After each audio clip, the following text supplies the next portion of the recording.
Future 2020 site progress. Nothing new since we got the survey markers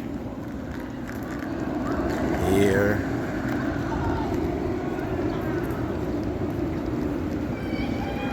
There in the back. The old Sky Coaster footers. And we got the survey marker there and there. Hopefully for the new ride. They even have a hole deep back there.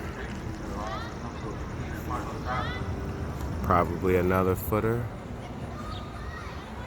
Oh, or they're gonna flatten this all out. Even it up for the construction crews to prep for the giant discovery. Looking good so far. If they were to start construction now, I'd be really impressed, but I don't think they'll start that early. Soon though, maybe they'll keep the Batman theme. I've never understood why it was all over the gate anyway. Well, the Gotham City Theater is there, but this particular ride was just a Sky Coaster with no Batman theme, and so we don't know. I won't read too much into it. We'll